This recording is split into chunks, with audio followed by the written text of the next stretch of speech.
योग दर्शन के 12वें सूत्र तक कल चर्चा हुई थी। अभ्यास वैराग्याभ्याम तन्निरोधा। अभ्यास और वैराग से तत्निरोध, उसका निरोध होता है। किसका?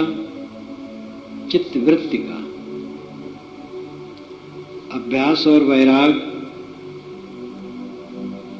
कल मैंने कहा था, अभ्यास सकारात्मक पक्ष है, वैराग नकारात्मक पक्ष है। वैराग स्वयं नकारात्मक नहीं है। अर्थ है कि जो नहीं ग्रहण कर रहा है उससे निर्मोह हो जाना वैराग है, छोड़ना वैराग है, त्यागना वैराग है।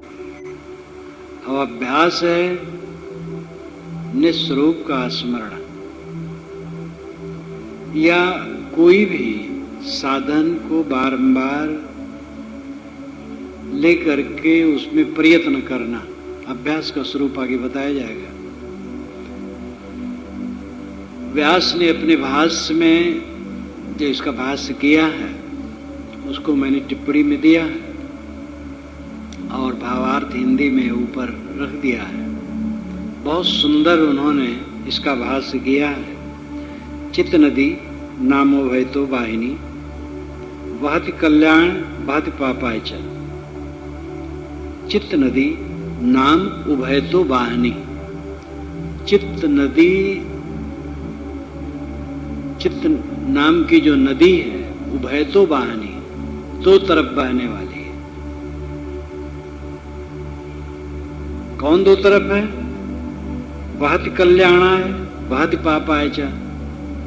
कल्याण के तरफ भी बहती है और पाप के तरफ भी बहती है। या तो कैवल्य प्राग भारा विवेक विषय निम्ना स कल्याण बहा। जब वो कैवल्य प्राग बहार यानी कैवल्य की तरफ झुकी हुई बहती है। कैवल्य का मतलब अकेलापन, अपनी असंगता, स्वरूप भाव की तरफ बहती हुई।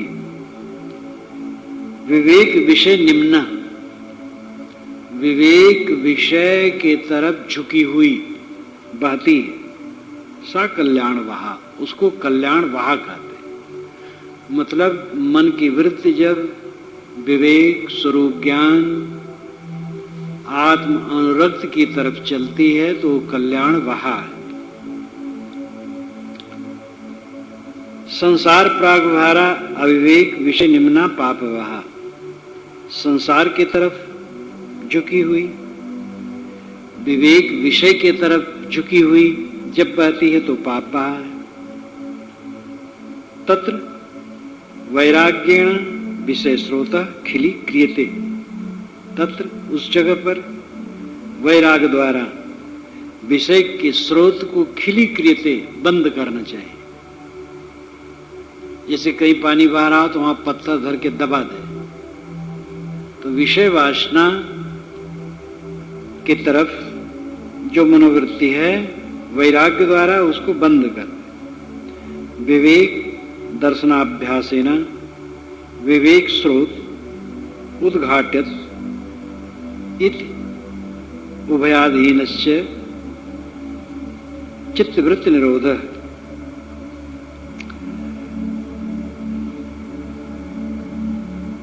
विवेक दर्शन के अभ्यास से, दृष्टादृश्य विवेक, ये विवेक दर्शन है, इसके अभ्यास से विवेक स्रोत उद्घाटित, विवेक स्रोत का उद्घाटन होता है। बारंबार मैं शुद्ध चेतन हूं,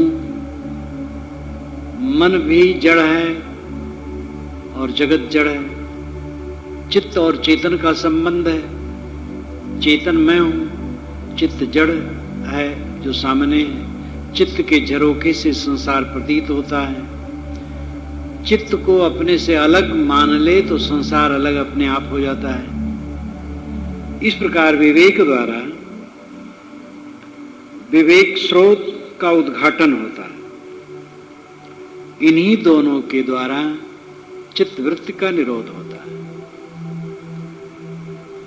वैराग्य से विषय स्रोत को बंद करना चाहिए और बारंबार आत्मा अनात्मा का विवेक करते करते विवेक की शक्ति का उद्घाटन होना चाहिए।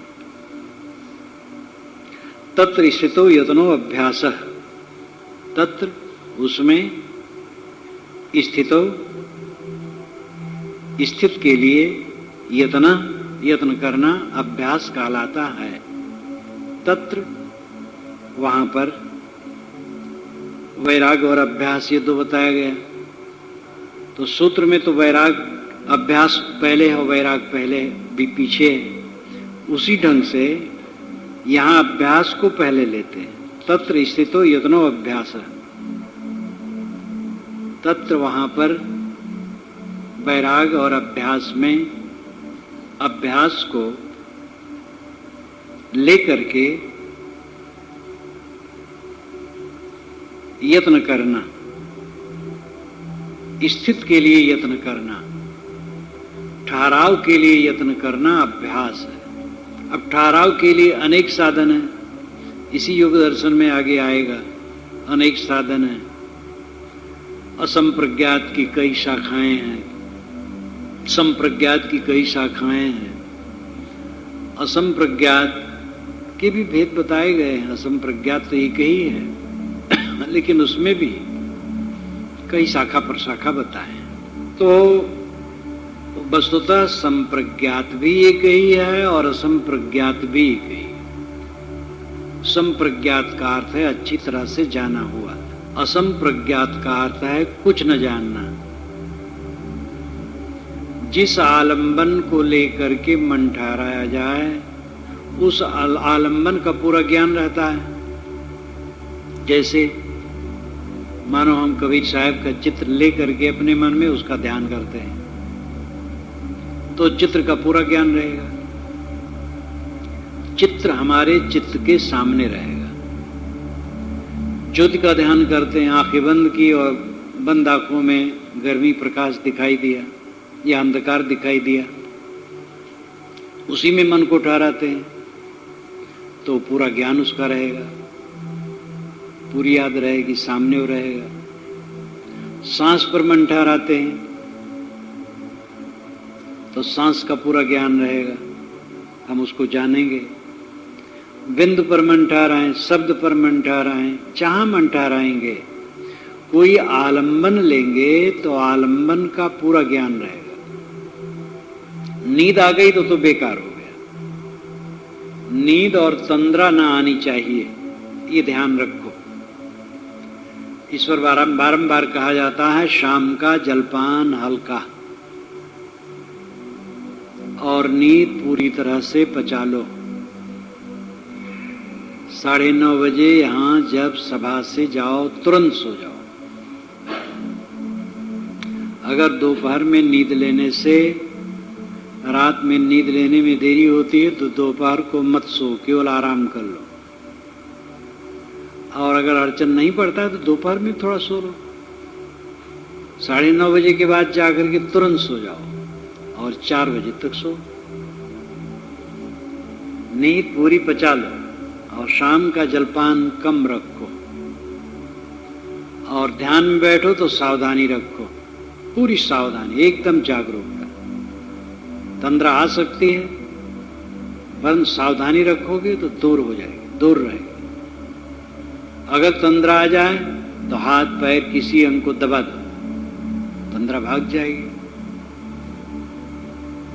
जैसे मन के विकारों को दूर करना और चित्तवृत्ति को शांत करना, वैसे निद्रा तंद्रा आए तो उसको भी दूर करना है। अंतराय विघ्न जितने आए उनको दूर करना है।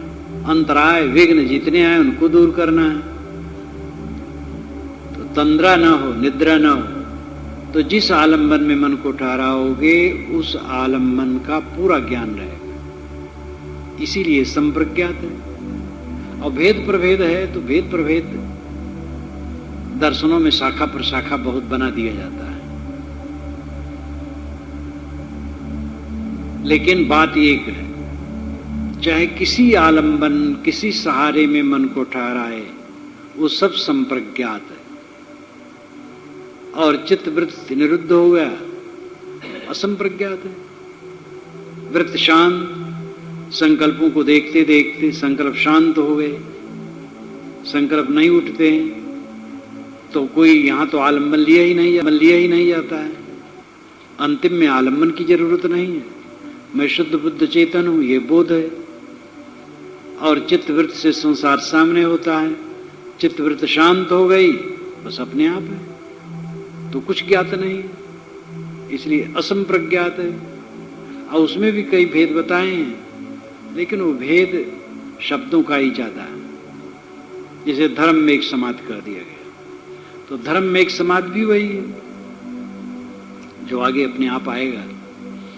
तो तत्र स्थितो यत्नो अभ्यासः, तत्र वहां पर अभ्यास और वैराग्य में अभ्यास की बात मैं कहता हूं, स्थित के लिए यत्न करना अभ्यास है। स्थित ठहराव, शांत, स्थिरता के लिए यत्न करना। यत्न उद्योग, परिश्रम, प्रयत्न, चेष्टा, बारंबार चेष्टा करना अभ्यास है। मन कहीं ठहराओ, जहां अच्छा लगे वहां ठहराओ,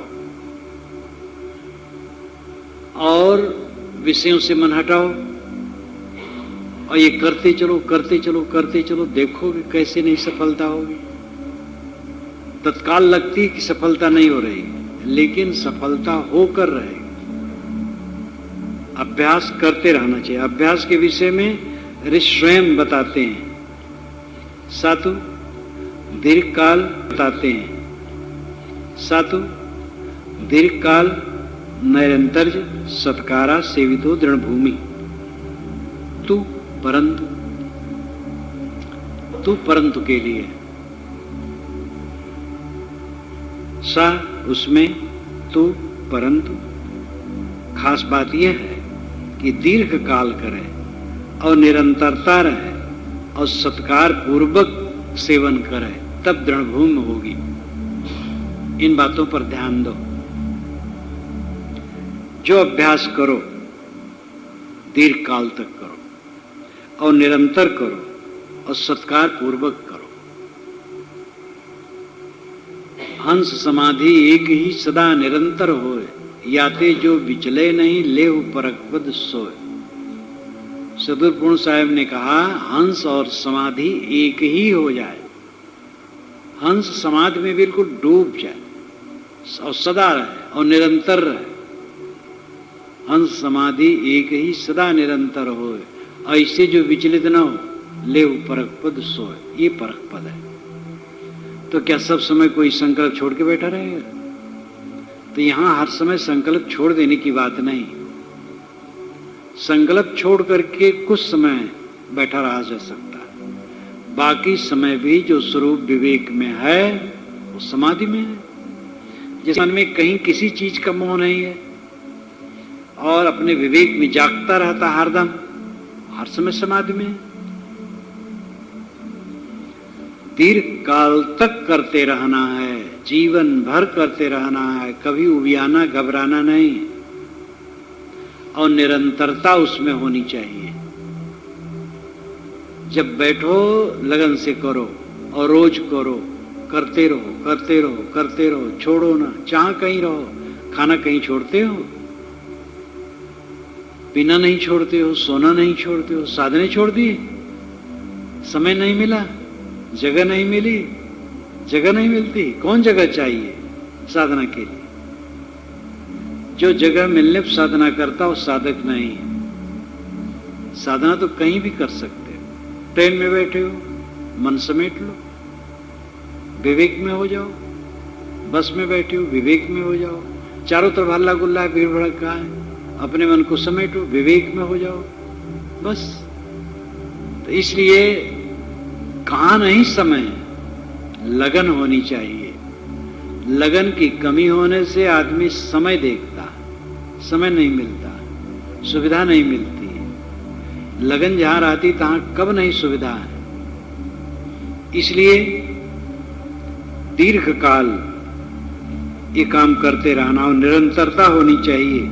और सत्कार आसेवितो, सत्कार पूर्वक अपनी साधना में श्रद्धा होनी चाहिए। श्रद्धा जिसको नहीं होगी वो क्या साधना करेगा? देखा देखी बैठ गए, बस अपने मन में श्रद्धा नहीं है न मन लगेगा न सफलता होगी। इसलिए श्रद्धा होनी चाहिए।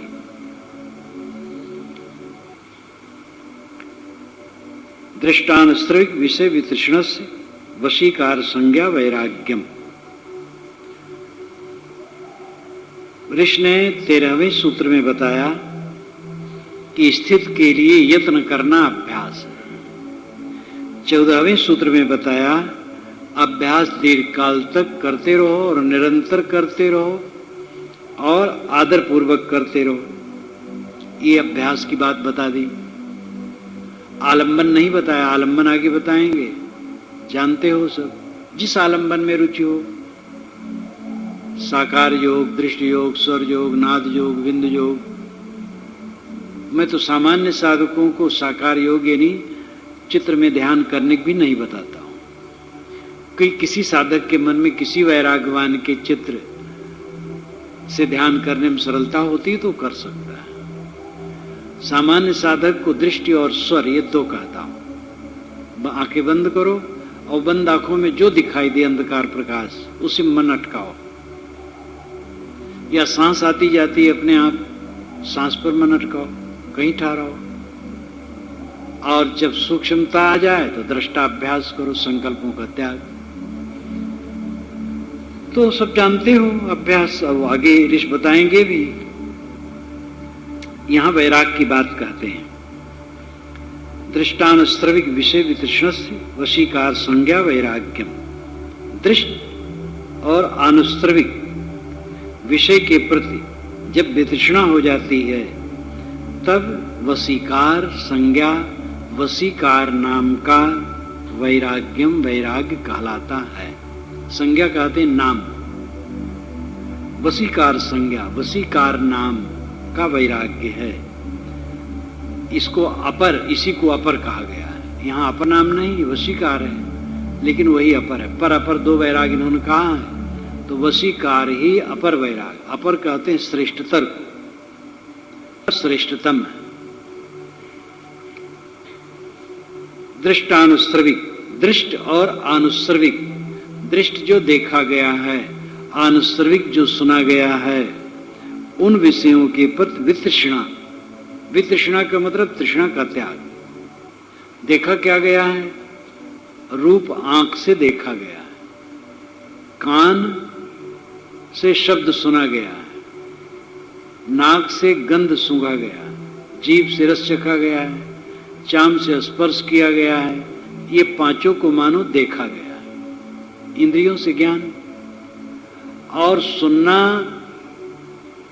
अनुश्रविक, जो स्वर्ग वर्ग है कहीं आकाश में या इसी संसार में, कलकत्ता में, बॉम्बे में, दिल्ली में, मद्रास में, ऐसी चीज है। ये सुना। अमेरिका में, इंग्लैंड में, रूस में, चीन में ऐसी चीज है। अब उसके लिए खिंचाव मन में हो तो स्वर्ग की कल्पनाएं की गई, उसको सुना। जो देखा गया और सुना गया वो सब के लिए वितृष्णा हो जाए। सब विषयों के प्रति वितृष्णा, तृष्णा का त्याग, आकर्षण का त्याग, ये वशीकार संज्ञा, वशीकार नाम का वैराग्य है। देखे सुने के प्रति वितृष्णा हो जाने पर संप्रज्ञात समाधि सरल हो जाती है। जो कुछ देखते हो उसमें मन नहीं खींचता और जो सुने हो उसमें मन नहीं खींचता, तो जिस आलंबन को लेकर के मन ठहराओगे जल्दी से ठहर जाएगा। अब अगर देखे सुने के प्रति खिंचाव है तो नहीं ठहरेगा, भागता रहेगा। साधक जो कहते हैं मन नहीं ठहरता है, उसमें वैराग की कमी है। वैराग केवल कपड़े बदलना तो नहीं है, वैराग का ये चिन्ह है। वैराग्य तब होता है जब विवेकपूर्ण जागृत होता है, अंदर धन जाता है मोह मन। तो देखे सुने के प्रति पूरी वितृष्णा, पूरी अनासक्ति, ये वशीकार संज्ञा नाम का वैराग्य है।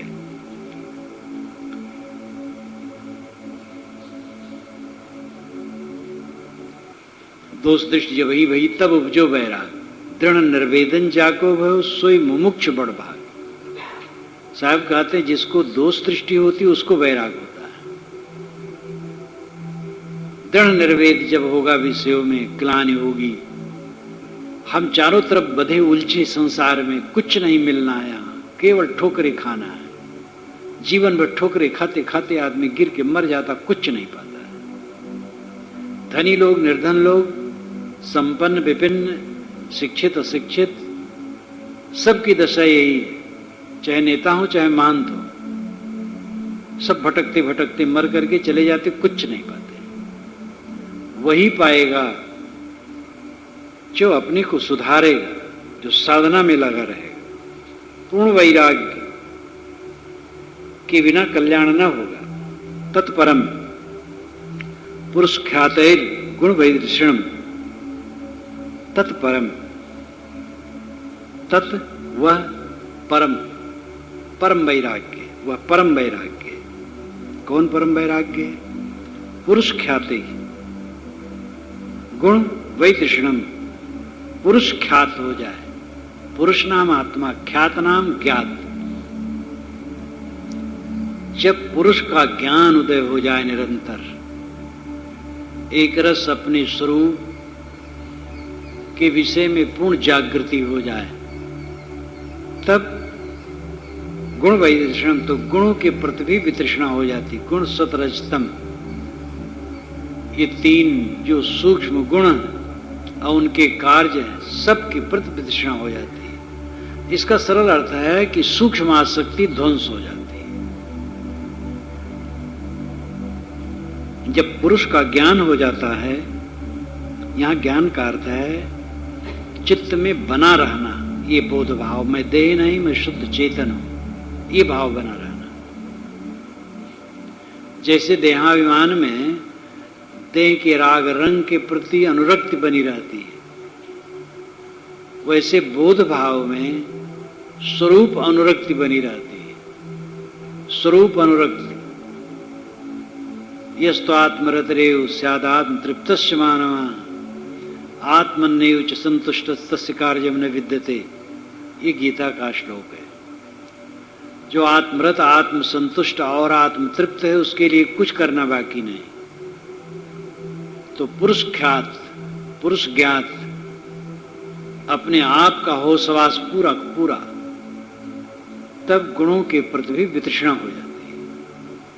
मैं जो कुछ हूं वो ये दृश्य नहीं हूं, ये जो दिखाई देता वो सब मैं नहीं हूं, न वो मैं हूं न वो मेरा है। यह जब चरितार्थता हो जाती है, चरितार्थता, अपरोक्ष अनुभूति, और इसी में साधक निरंतर जागता रहता, एक रस वृत्ति, तब गुणों के प्रति भी वितृष्णा हो जाती है। यानी सूक्ष्म आसक्ति ध्वंस हो जाती है। जो सद्गुणों में सुख है, गुण तो यहां सतरजतम कहा गया है, लेकिन जो सद्गुणों में सुख है उसमें भी अहम नहीं होता। जीवन मुक्त सुख अनित पिछानो, श्री काशी साहब ने एकदम काट दिया। कहीं सुख की जगह न रहे, मोह न रहे तुम्हारा, जीवन मुक्त सुख अनित पिछानो। और वास्तविकता उन्होंने कहा, कोई जबरदस्ती थोड़े कहा है, वास्तविकता ही है, जीवन मुक्त सुख अनित्य। और यही बात जगी सभ्य ने कहा। जब आवट ने पूछा, महाराज 10 सर्गों के जन्मों को आप जान गए हैं, याद हो गया है, तो उसमें आपको सुख ज्यादा मिला कि दुख? तो कहे केवल दुख मिला। तो कहे महाराज तृष्णा को त्याग करके जो अनुत्तम सुख संतोष मिलता है उसको भी आपने दुख में डाल दिया। तो जगी सभ्य ने कहा कि तृष्णा है इसलिए संतोष सुख है, और कैवल्य में न तृष्णा न संतोष, दोनों झंझट नहीं। तो विवेकवान चाहे कभी भी हुए हों, उनका अनुभव एक, समझे की गति एक है, जिन समझा सब टौर, कहें कबीर ये बीच के बल कहीं और की ओर। देश और काल उसमें व्यवधान नहीं होते। किसी देश और किसी काल में विवेकवान हो, अगर समान स्थिति में पहुंच गए हैं तो समान अनुभव होगा। तृष्णा है इसलिए संतोष सुख है। कैवल्य में न तृष्णा है न संतोष है, तो वहां क्या जरूरत है किसी चीज की। जीवन मुक्त सुख अनित पिछानो। जीवन में रहते रहते जो निश्चिंतता का सुख है, उसमें सुख में सूक्ष्म हंता हुई अध्यास लक्षण जानव सोई। जड़ चेतन भेद प्रकाश पारक सिद्धांत का सूत्र ग्रंथ है शास्त्र। जैसे 6 शास्त्र है वैदिक परंपरा में, वैसे पारक सिद्धांत का शास्त्र सूत्र ग्रंथ जड़ चेतन भेद प्रकाश है। जब मैंने गृह त्याग किया था तो गुरु जी ने इसी को मुझे याद कराया था, और सारी पुस्तकें तो ऐसे ही पढ़ते पढ़ते याद हो गई थी। मैंने विधिवत कुछ याद नहीं किया। घर में रह करके 4 पाठ बीजक को याद किया था, 4 पाठ।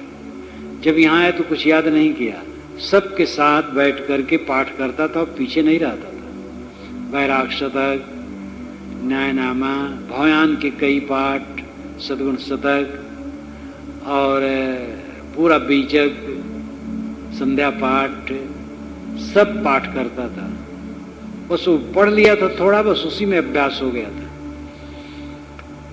गुरु जी ने कहा इसको मैं तुम्हें विधिवत याद करवा दूं, तो साहब पाठ देते थे। जड़ चेतन भेद प्रकाश विधिवत याद किया। जड़ चेतन भेद प्रकाश पारक सिद्धांत का सूत्र ग्रंथ है, सब कुछ उसमें, कुछ बाकी नहीं। उसका मनन चिंतन थोड़े में। श्री विशाल साहब को मैं देखता था अंतिम अवस्था में, तो जड़ चेतन भेद प्रकाश हाथ में लिए रहे, लेटे रहे, तो एक एक पंक्ति वही रटा कर। तो प्रेम साहब हंसे कि साहब जड़ चेतन भेद प्रकाश खूब रट रहे हैं। तो हमने कहा साहब इतना क्यों रट रहे हैं? क्या वो लोग आते हैं बंदगी करने, करा करे बंदगी। साहब उसे मन लगाए रहते हो, कैसे केकर बंदगी के चक्कर में हरदम पड़ा रहे। तो लोग करा करते हैं बंदगी और साहब उसी को घोटते रहते हैं। सुख में सूक्ष्म हंता हुई अध्यास लक्षण जानव सोई। अध्यास को पकड़ने कितना बढ़िया साधन है। सुख में जो सूक्ष्म अहंकार होता है, सुख क्या है? निरोग शरीर है तो एक सुख है, स्वस्थ शरीर है। सम्मान मिला तो सुख है, अनुकूल जगह मिल गई, खान पान मिल गया तो सुख है। तो इसमें सूक्ष्म अहंकार होने लगे तो अध्यास लक्षण है। अरे आज स्वस्थ है, कल बीमार भी हो जाएगा। आज सुविधाजनक जगह मिली, कल असुविधाजनक जगह मिल जाएगी। उसमें अध्यास सुख मानने क्या जरूरत है? सब समय सुख को काटते रहो। उदासीन वदासीनो, उदासीन वत आसीनो, उदासीन के समान आसीन रहो। तो तत्परम, तत्व परम, परम वैराग्य।